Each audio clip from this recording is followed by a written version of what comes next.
Welcome, or wrists, and welcome to another review. When we think of Tudor, we usually think of the Black Bay 58, and more often than not, the black variant. This one here is the Black Bay 58 in blue, a color combination which deserves some attention and has a certain impact on the timepiece that I want to highlight. Let's dive into what makes this watch so good and what it can work on. Here are the dimensions and specs. It has a case diameter of 39mm, lug width of 20mm, a lug to lug of 47.5mm, a thickness of 11.9mm. It has water resistance of 200 meters and a power reserve of 70 hours thanks to the MT5402 movement. The main draw of this specific Black Bay is most likely the color of the dial. Looking at the dial, it's a rather simple yet effective layout. It features applied hour markers in a familiar format and is executed extremely well with refined proportions, giving the naturally small dive watch dial a balanced appearance. The boxy nature of the snowflake hands contrasts the circle hour markers to make telling the time easier, and the lume is fantastic as it's quite bright and doesn't need much light to activate. The dial has 5 lines of text and a logo, which on paper sounds a little excessive, yet in reality, this detail fills out the space nicely and gives our eyes some focal points instead of looking into an abyss, which I feel on other dive watches. To drive this home, the logo is printed in the same fashion, which is an appropriate choice. When I first laid eyes on the Black Bay 58, I wondered how an applied logo would alter its appearance, and as I spent more time with the watch, the printed fashion is a much more appropriate choice, as it doesn't distract from the rest of its elements and feels at home amongst the text. When it comes to the color, this blue isn't a blue you'd likely expect from a watch dial. It's not bright and doesn't have any fancy finish. Instead, it incorporates greyish tones to give the blue a muted look. Alone, this can seem a little bland and boring, but when you take into account the whole composition of the watch, the dial starts to make a whole bunch of sense. It suits the theme of the timepiece, evoking vintage influence, and gives the watch a neutral palette, which makes it easy to pair with most style choices. Pair this with the bezel, and we get a combination that really leans into its past. The insert is aluminium, not the most durable of materials, but gives the watch a specific aesthetic, one that harks back to its heritage. Not only that, aluminium has a certain texture which blends well with the texture of the dial, and together they exude a certain warmth, giving the watch a humble feeling. It's not trying to be flashy or out there, it's simply being simple, and that's completely fine. Now, one thing I want to point out, the bezel insert and dial do not share the same color. They're very close, but not perfect. This could come down to a multitude of factors like different materials, varying methods of color application, and even as simple as the glass or reflections dulling out the color.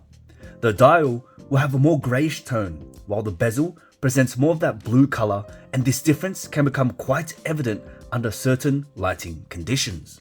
I personally don't find this to be an issue, but for some, it can be.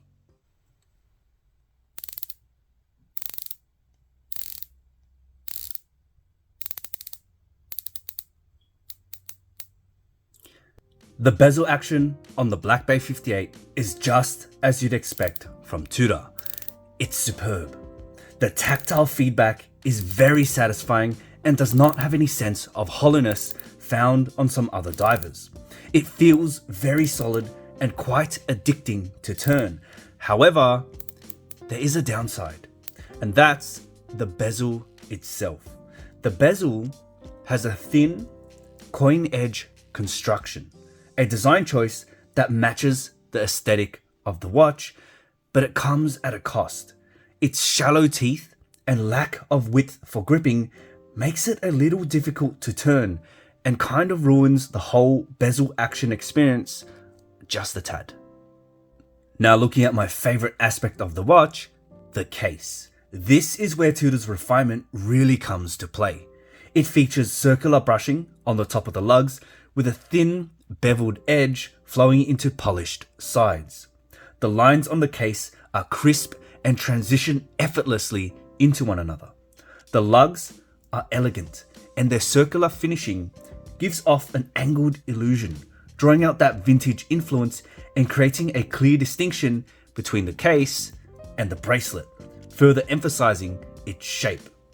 The lugs curve from the top of the case to the bottom very nicely, giving the lugs an elongated look while remaining compact, but it can be a little deceiving as the bottom of the case doesn't really contour all too well and it's rather flat.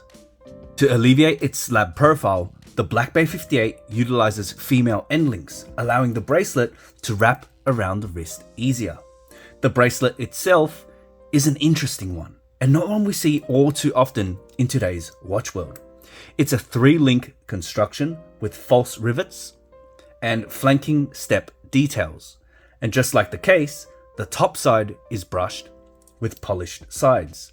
But the brushing here is in a straight fashion as opposed to the circular brushing found on the case, which gives it that disconnected look.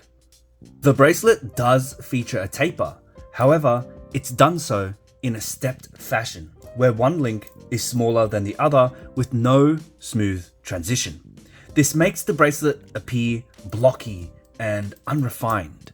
Now, I did say appear because the bracelet feels extremely solid and well built.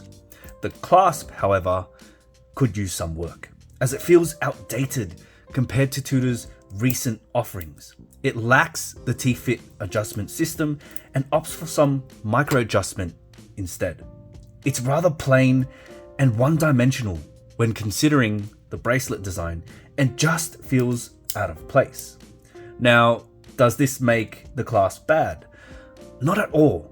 It does what it's supposed to do and even incorporates ceramic ball bearings for increased durability.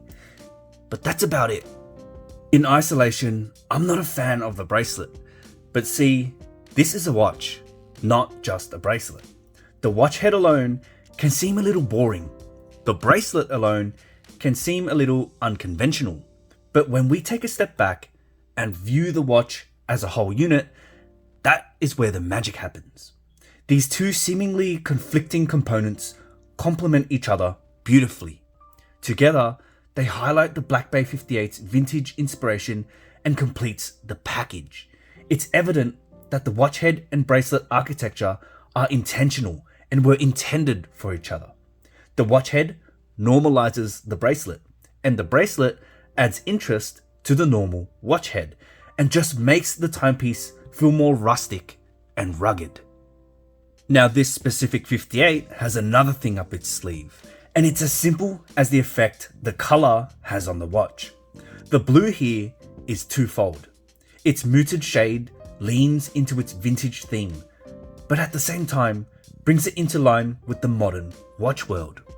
It provides a slight touch of color to the watch, and the lack of gilt and crisp white text just makes everything feel modern and new, like someone took a brand new watch from the past and transported it into the future. The Black Bay 58 is like a book. The head and bracelet are the bookends, where the cover can illustrate something different from the blurb. But it's when you read the whole book that the story comes to life. This Black Bay 58 really is a magical timepiece, and it's no wonder why the Black Bay 58 line in general receives so much praise. Now, the watch is by no means perfect. It definitely has some things it could improve on, but if that means bumping up the price, I'm happy for it to stay as it is. Let me know in the comments what you think about the watch. If you liked the video, give it a thumbs up and consider subscribing for more watch content. I'll see you in the next one.